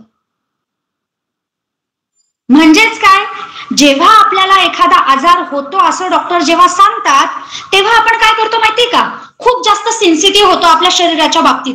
अरे बापरे मला हेच करायला पाहिजे, माझं आयुष्य एवढंच आहे, डॉक्टरांनी सांगितलं हे नाही केलं तर ते होईल, ते नाही केलं तर ते होईल. आणि आपण काय करतो माहितीये का, आपल्या स्वतःच्या आयुष्याला एका चौकटीत बांधायला सुरुवात करतो. असं आपण करायचं नाहीये. तुम्ही तुमच्या शरीराला कुठल्याही स्टेज मधून रिकव्हर करू शकता. गोयंका गुरुजींनी मेडिटेशन सेंटर काढण्यामागचं हेच कारण होतं. त्यांचा कॅन्सर क्युरेबल नव्हता आणि त्यावेळेला त्यांना कुठेतरी ध्यान धारणेबद्दल कोणीतरी सांगितलं आणि त्याच्यातून त्यांना जी काही रिकव्हरी मिळाली त्यामधून त्यांना असं वाटलं की अरे हे जर माझ्या शरीराला रिकव्हर करू शकतं तर या समाजात सगळ्यांनाच याची गरज आहे. आणि म्हणून एक मेडिटेशन सेंटर सुरू झालं.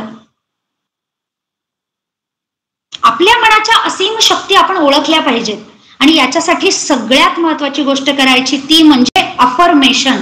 अफर्मेशन म्हणजे काय माहितीये, आपल्या डोक्यामध्ये दिवसभरामध्ये कमीत कमी 60,000 एवढे विचार एका दिवसात आपल्या मानवी मेंदूमध्ये येत राहतात.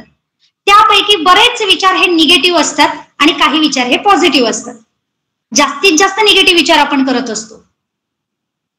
आपल्याला काय करायचं माहितीये, जास्तीत जास्त पॉझिटिव्ह विचार करायचा. मग पॉझिटिव्ह करायचं तर काय करायचं माहितीये, मला जे हवं आहे त्याच्याच बाबतीत मी जास्तीत जास्त विचार केला पाहिजे.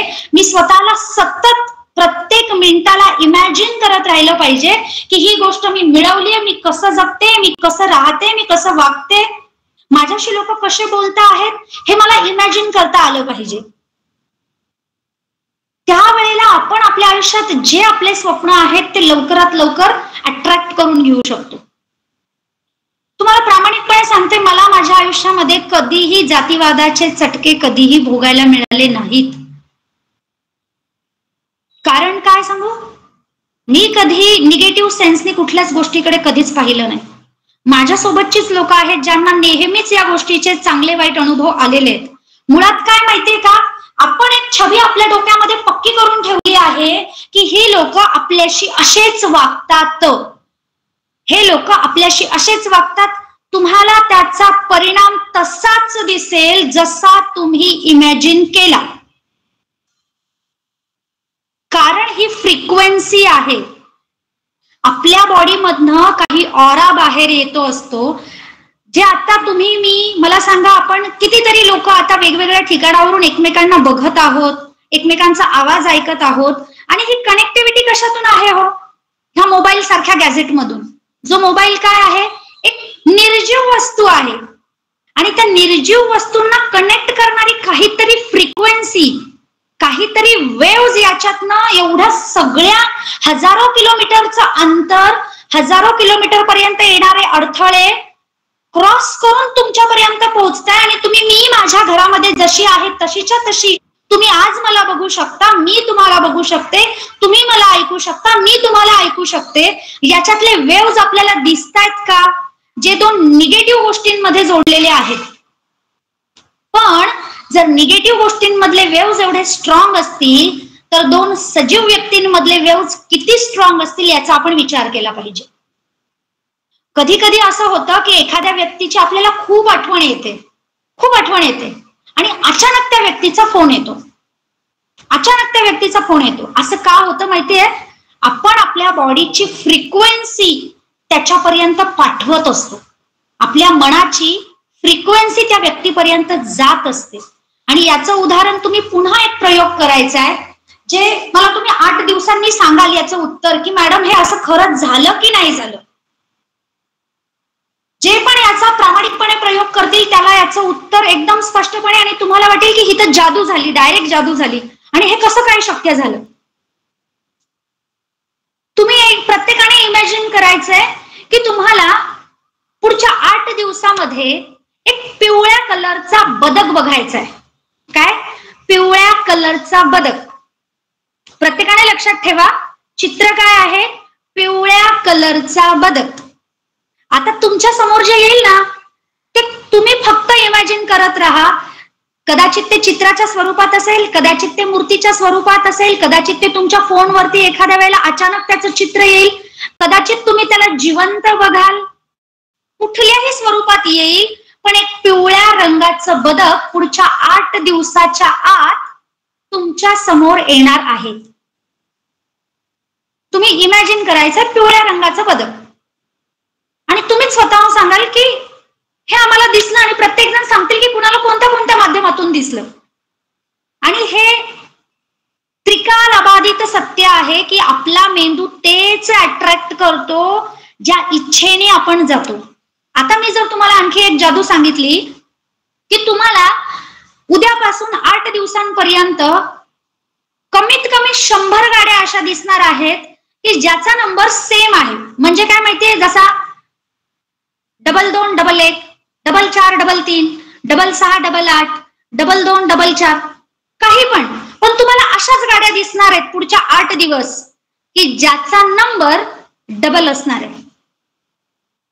हे तुम्ही प्रयोग करणार आहात. उद्यापासूनच बघा, तुम्ही रस्त्यावर उतरले की प्रत्येक जण सांगेल, तुम्ही काउंट करून ठेवाल की तुम्हाला किती गाड्या अशा दिसल्या की ज्याचा नंबर डबल होता. मग तो काही पण असेल, 88, 99, 11, 12. आता हे तुम्हाला तुमच्या माइंडला मी एक ट्रॅक दिलेला आहे. तुमच्या माइंडला मी एक आपण म्हणूयात की अटेन्शन दिले, एक डायरेक्शन दिलेलं आहे. आणि आता तुमचा मी तेच शोधणार आहे आणि त्याच गोष्टी तुमच्या समोर येणार आहेत. आणि तुम्ही सगळे मिळून मला 8 दिवसांनी सांगाल की मॅडम आम्हाला कमीत कमी इतक्या गाड्या दिसल्या किंवा इतक्या ठिकाणी आम्ही बघितलं ना तर तिथे आम्हाला डबल नंबर दिसले.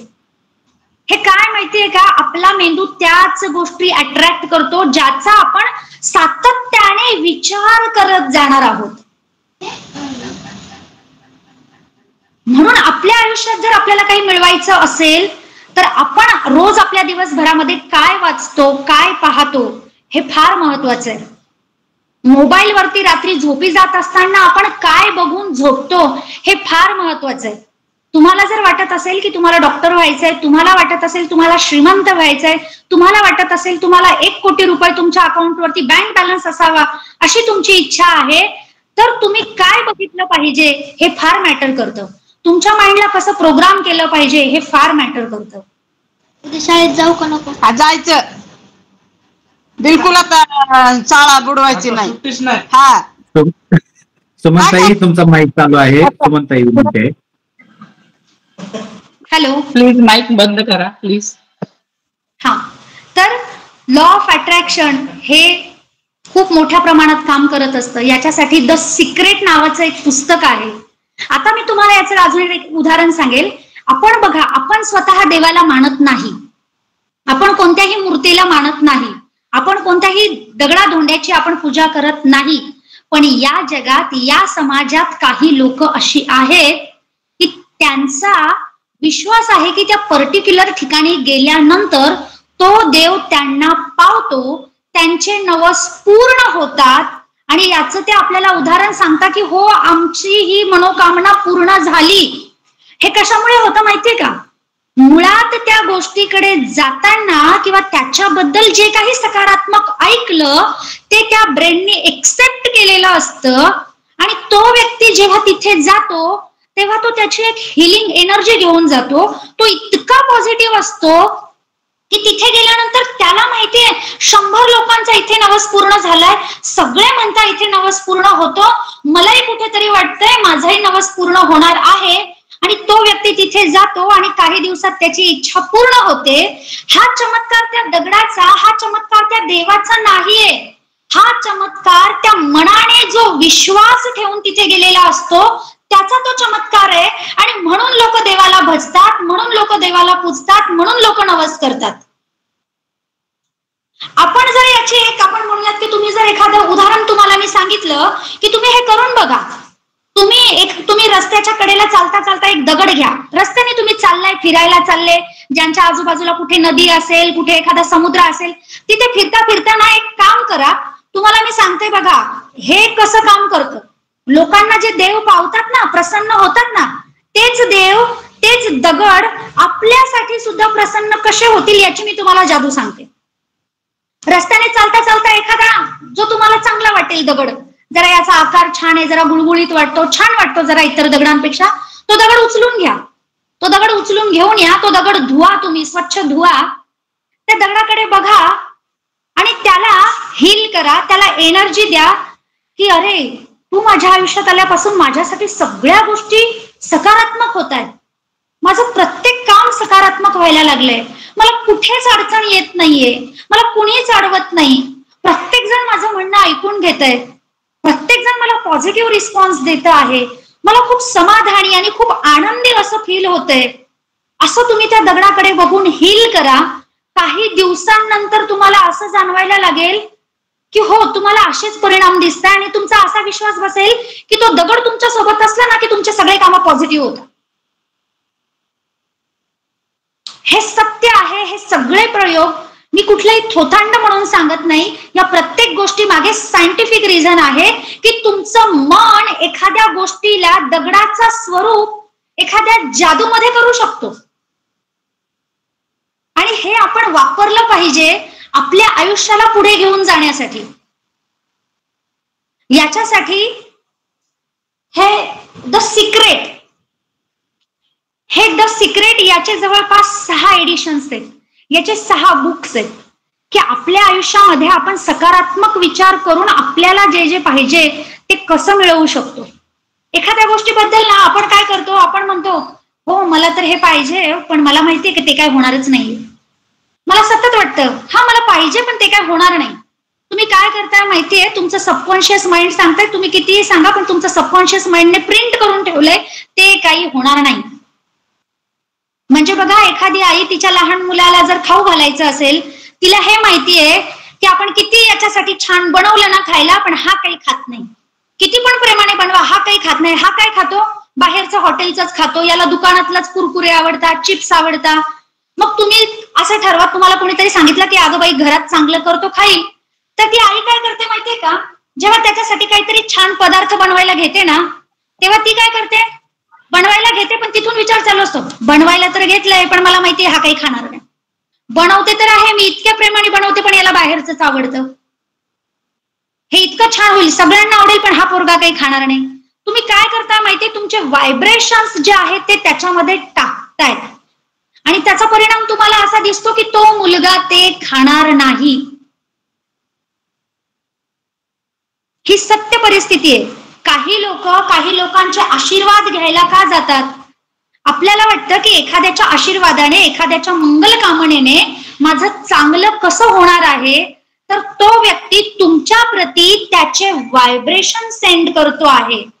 त्याच्या शरीरातनं, त्याच्या मनातनं येणारे त्याचे जे भाव आहेत ते भाव तुमच्यापर्यंत पोहोचवत आहे, जे तुमच्यासाठी आशीर्वादाचं काम करतात. आणि ही सत्य परिस्थिती आहे. आणखीन आपलं शरीर कसं रिॲक्ट करतं बघा, आपलं मन आणि आपल्या मनाबरोबर शरीर कसं रिॲक्ट करतं ते पण मी तुम्हाला सांगते. जेव्हा एखादा व्यक्ती आपल्याशी प्रेमाने बोलतो त्यावेळेला आपणही त्याच्याशी प्रेमाने बोलतो.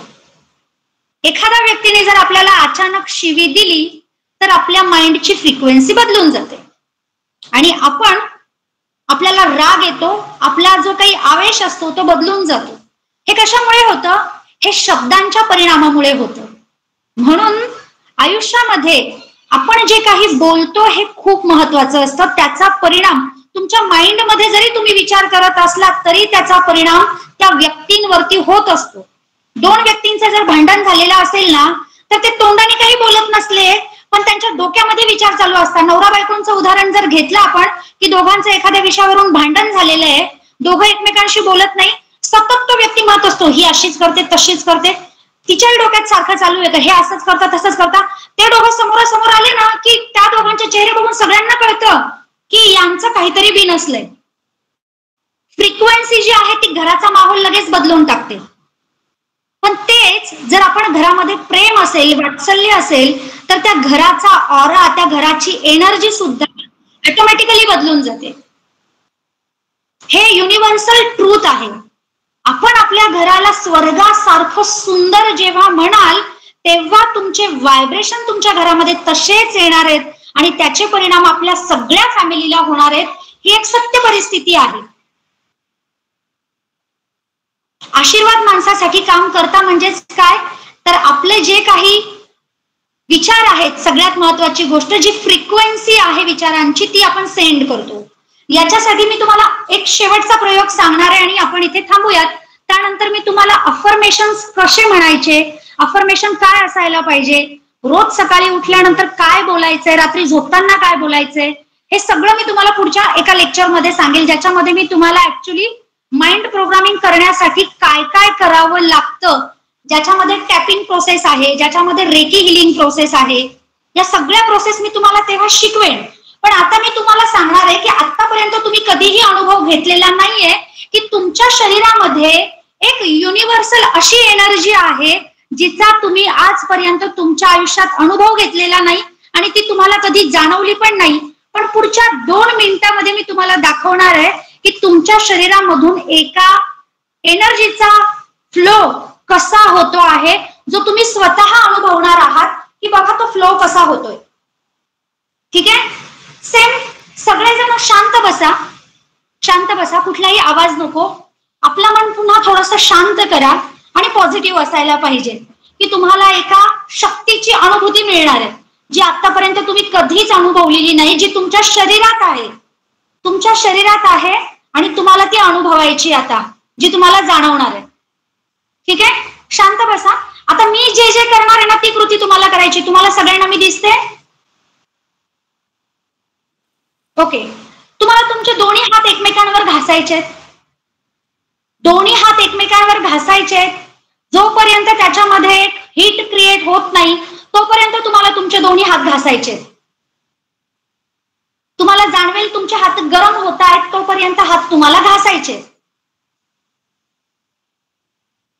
तुमचे हात गरम झाले असं तुम्हाला वाटलं त्यानंतर सगळ्यात महत्वाची, तुमचे बोट असे एकमेकांना जॉईंट असले पाहिजे, अंगठा जॉईंट असला पाहिजे आणि थोडस खोलगट, जशी आपण ओंजळ करतो त्या पद्धतीची हाताची पोझिशन असायला पाहिजे. ठीक आहे. आता एक हात असा समोर पकडा आणि हा हात असा त्या हातावरून फिरवा आणि इमॅजिन करा की तुम्हाला काहीतरी एनर्जीचा फ्लो तुमच्या 2 हातांमधून व्हायब्रेट होताना जाणवतो आहे. अलगद फिरवत राहा, डोळे बंद करा आणि बघा, तुम्हाला एक सेन्सेशन जाणवेल तुमच्या हातामध्ये. काहीतरी जाणवतंय, हातात काहीतरी एनर्जी जाणवते आहे. त्यानंतर सेम हा हात खाली करायचा, दुसऱ्या हाताने पण तुम्ही इमॅजिन करा एनर्जीचा फ्लो तुम्हाला जाणवतोय का बघा. फिरवत राहा. इमॅजिन करताय तुम्ही की तुम्हाला एक एनर्जीचा फ्लो तुमच्या हातात जाणवतो आहे. तुमचे हात जड पडत आहे असं तुम्हाला जाणवतंय. तुमचा हात थोडासा जड पडतोय, तुम्हाला हे जाणवतंय. आता दोन्ही हात अशा पद्धतीने पकडायचे, समोर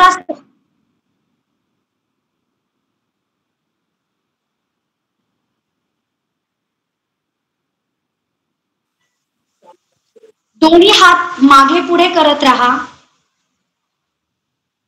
मागे पुढे करत राहा हात. तुम्हाला जाणवेल का 2 हातांच्या मध्ये काहीतरी एनर्जी जाणवते आहे.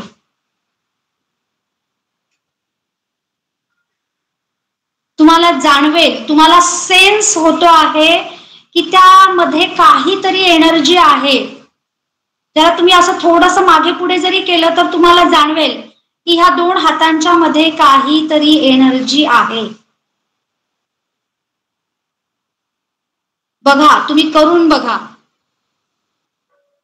एकदम क्लिअर कट जाणवतं की 2 हातांच्या मध्ये जडत्व असणारी अशी काहीतरी एनर्जी. तुम्ही जितकं मागे आणि पुढे कराल तसंही तुम्हाला ते जाणवेल की आहे काहीतरी या 2 हातांच्या मध्ये कुठली तरी एनर्जी आहे जी तुम्हाला जाणवते. आणि तुमच्या दोन्ही हातांना सुद्धा त्याचे सेन्सेशन होतं. आता तुम्ही असं ठेवलं तरी तुम्हाला तुमच्या दोन्ही हातातनं काहीतरी व्हायब्रेशन ट्रान्सफर होताना जाणवतील.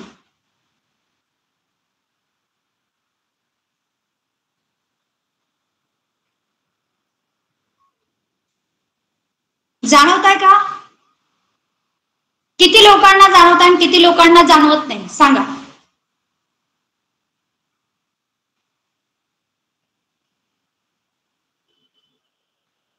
आता ही एनर्जी तुम्ही असे दोन्ही हात करायचे आणि तुमच्या डोळ्यावरती वगैरे तुम्ही ठेवू शकता.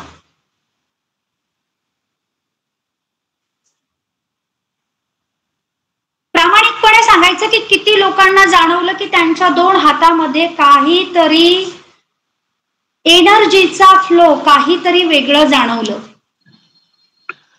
माझ्या हातामध्ये फक्त उष्णता होते. लांब हात केले की थंड पडायचे, जवळ आले की दोन्ही हातांची उष्णता जाणवत होती.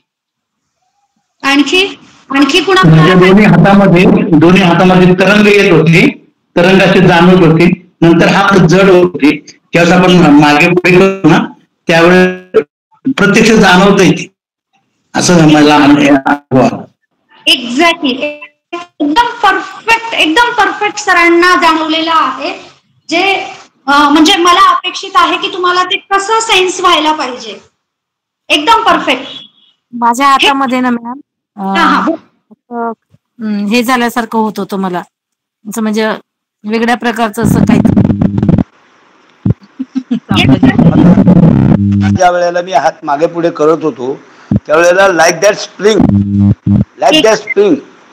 हातामध्ये स्प्रिंग एकमेकाच्या पुढे खेचल्यानंतर जसे आपण स्प्रिंग मागे पुढे करतो तसं त्या दोन्ही हाताला अजून आहे. पण होत आहे. तुम्ही जरी पकडलेत ना आता या पोझिशनला, अजूनही तुम्हाला ती एनर्जी तुम्हाला जाणवेल की याच्यात तुमच्या हातात एनर्जी आहे, एक वेगळी शक्ती आपल्याकडे आहे आणि आपल्याला आपल्या याच शक्ती समजून घेऊन त्याचा आयुष्यात उपयोग करायचा आहे. ही एक सत्य आणि सायंटिफिक अशी गोष्ट आहे. तुम्ही या मुवमेंटला जरी तुमच्या हात असे ठेवले ना, ज्यांना आता बघा कांबळे सरांना जाणवलं की स्प्रिंग सारखं जे जाणवलं ना व्हायब्रेशन एकदम परफेक्ट, हे जे असतं ना, हा एनर्जीचा जो फ्लो आहे it is a very highest flow of energy. हा एनर्जीचा सोर्स खूप हाय आहे. जो मला सांगा, आपण जन्माला आल्यापासून रोज ह्या 2 हाताने काम करतो, खातो पितो, सगळं माहितीये, पण या 2 हातामधली ही शक्ती याच्या आधी कुणी अनुभवली होती का? नाही. कुणाकडे आहे ही? विचारच केला नाही, त्या शक्तीचा विचारच केला नाही की आहे माझ्याजवळ ते. थोडस आणि थोडस आपल्याला सांगायला आनंद वाटेल, थोडस गेल्या 2012 पासून जे विपश्यने मधून मिळालं आहे, दररोजचे जे सकाळचं अट्रॅक्शन आहे त्याच्यातून थोडीशी जाणीव झाली होती, पण एवढी परफेक्ट जाणीव झालेली नाही. तिथे सुद्धा आम्ही कॅशेट लावत होतो, ते कॅशेट बंद केलेलं आहे आणि स्वतः मनाच्या स्थिरतेवर दररोज गेले 2012 सालापासून निगेटिव्ह याच्यामध्ये थिंकिंग आहे, त्याच्यातून जाणीव झाली. पण ही एवढं अनुभव जे आहे प्रत्यक्ष प्रॅक्टिस ही त्या विपश्यनेच्या वेळेलाही जाणीव झाली नाही, ती आज होते आहे. एक्झॅक्टली. आपल्याला हेच करायचंय. आपण फक्त आपल्या समाजाला किंवा आपल्या लोकांना फक्तच राजकीय आधार घेऊनच पुढे जाऊ शकतो असं नाहीये. आपल्याला मुळात एक या पृथ्वीवरती आपण एक माणूस म्हणून जेव्हा जन्माला आलो, बुद्धांनी आपल्याला जे सांगितलेलं आहे की तुम्ही सुद्धा स्वतः बुद्धत्व प्राप्त करू शकतात. आपल्याला आज बुद्धत्व प्राप्त करून आपण म्हणूयात की आपल्याला संन्यासी नाही व्हायचं, पण आपल्या प्रत्येकाचे काही स्वप्न आहेत जे आपल्याला साकार करायचे. कुणाला चांगला वकील व्हायचंय, चांगलं डॉक्टर व्हायचंय, कुणाला घर पाहिजे, कुणाला गाडी पाहिजे, कुणाला चांगलं आरोग्य पाहिजे, कुणाला चांगले घरातले रिलेशन चांगले पाहिजे. प्रत्येकाला जे जे काही चांगलं हवं आहे ते सगळं चांगलं या शरीराच्या काही शक्तींचा उपयोग करून आपण आत्मसात करू शकतो. हे युनिव्हर्सल ट्रूथ आहे जे कोणीच डिनायल नाही करू शकत. जी शक्ती तुम्ही अनुभवली ही एकदम छोटीशी आहे, की एकदम मी तुम्हाला सांगू, तुम्ही आता बऱ्याच दिवसांचे तुम्ही मेडिटेट झालेले नाही आहात, तो माझा सांगायचा की आता ज्या छोट्या छोट्या आपल्यातल्या शक्तींचा आपण अनुभव घेतला, अशा अमाप शक्ती आपल्याकडे आहेत. आपल्याला आपल्या समाजाला पुढे घेऊन जाण्यासाठी मी तुम्हाला सांगते, जैन लोक जे आहेत ते त्यांच्या मुलांच्या मनावरती किंवा त्यांच्या संस्कारांमध्ये या गोष्टींचा अवलंब करतात, ज्याचा परिणाम काही लोक कमी शिकलेले दिसतात पण तरी सुद्धा ते अतिशय श्रीमंत, अतिशय उच्च लेवलचं ते आयुष्य जगत असतात. का माहितीये? हा माइंड प्रोग्रामिंग आहे. आपण जे मुलांना संकुचित करून ठेवले ना, तुझं लिमिटेशन एवढंच आहे, एवढंच कर, हे सांगणं सोडून द्या. त्याला त्याच्या माइंड नुसार त्याला विस्तृत विचार करू द्या. त्याला त्याचे मार्ग हा निसर्ग उपलब्ध करून देईल. बरोबर, आपण त्याला मोकळं करून टाका. आपण संकुचित करू नका की पर्टिक्युलर गोष्टींमुळे तुझं लिमिटेशन एवढंच आहे, हे त्याला सांगू नका. तुम्ही स्वतः पण मोकळे व्हा आणि त्यांनाही मोकळं करून टाका. कुठल्याही प्रकारचे बंधन, कुठल्याही प्रकारची जखडण आपल्या मनामध्ये ठेवू नका. तुम्ही तुमच्या आयुष्याला कुठल्याही आयामापर्यंत घेऊन जाऊ शकता. आणि मी जसं तुम्हाला एक छोट्याशा शक्तीचा आता मी एक अनुभव दिला, अशा खूप साऱ्या शक्ती आपल्याला अनुभवायच्या आहेत, ज्याच्यामुळे आपण स्वतःच नाही तर आपल्या समाजाला इतकं पुढे घेऊन जाऊ की हे जे राजकारणी आहेत ना, हे आपल्या मागे पळत येतील. अब्दुल कलामांसारखा जेव्हा माणूस घडतो ना, तेव्हा त्याचा धर्म, जात, पंथ, वंश काही पाहिलं जात नाही. तेव्हा तो माणूस, तो माणूस या देशासाठी किती गरजेचा आहे हे बघितलं जातं. का तर त्याने त्याच्या विचारांना तेवढं विस्तृत केलंय आणि तो पुढे घेऊन गेलाय, त्याच्यामुळे त्याचा धर्म नाही बघितला जात. आपल्या मुलांना सुद्धा तुम्ही जेव्हा मेंटली तुम्ही असं फ्री करून टाकाल ना आणि त्यांना त्यांच्या शक्तींच्या जाणीवा करून द्याल, तेव्हा या देशाला आपल्याशिवाय पर्याय उरला नाही पाहिजे अशी पिढी आपल्याला घडवायची आहे. आणि त्याच्यासाठी सतत आधारच घेत राहिलं पाहिजे, काही गरजेचं नाही. ही बुद्धी इतकी मोठी आहे आणि बाबासाहेबांनी जे शिक्षणाची दारं उघडी करून दिली, कदाचित बाबासाहेबांचं शिकवण्यामागे हा हेतू असेल की अरे तुम्हाला जर वाचता आलं ना तर तुम्ही या जगातलं असं काही वाचा की ज्याच्यामुळे तुम्ही इतके मोठे व्हाल की तुमच्याशिवाय या जगाला, या देशाला पर्याय उरणार नाही. आणि आपण जर आपल्याला शिकून सुद्धा जर आपण वाचत नसू आणि एका पर्टिक्युलर विषयावरच आपण थांबलेलो असू तर ते चालणार नाही. मुळात आपण बुद्धांनी दिलेल्या मनाच्या किंवा आपल्या बुद्धीच्या असीम शक्तींचा उपयोग करून आपण स्वतः आणि आपल्या समाजाला पुढे घेऊन जाण्यासाठी असे जे काही सेशन्स आहेत हे ऑर्गनाइज केले पाहिजे, ज्याच्यामुळे माइंड प्रोग्रामिंग होईल. माइंड प्रोग्रामिंगची कुठलीच गोष्ट मी आता तुम्हाला सांगितलेली नाही. आपण फक्त एक याच्यावरती म्हणूयात की एक फक्त जनरल चर्चा केलेली आहे, पण याचा बारकाईने अभ्यास करण्याची जी पद्धत आहे ना ती खूप वेगळी आहे. तेव्हा तर तुम्हाला कळेल की बापरे आपल्याकडे काय काय आहे आणि आपण त्यात थांबलेलो होतो. सो आजचा खूप वेळ तुम्ही मला दिलात त्याबद्दल मनापासून सगळ्यांचे आभार. तुम्हाला खरंच मनापासून काय वाटलं मलाही सांगा, जेणेकरून मी पुढच्या वेळेला तुमच्यासाठी ज्या गोष्टी घेऊन धन्यवाद. धन्यवाद. तीच इफेक्टिव्ह असतील. Thank you so much. जय भीम, नमो बुद्धाय, जय संविधान. धन्यवाद मॅडम. अतिशय सुंदर आणि खूप असं प्रभावी असं आपलं आजचं व्याख्यान झालं.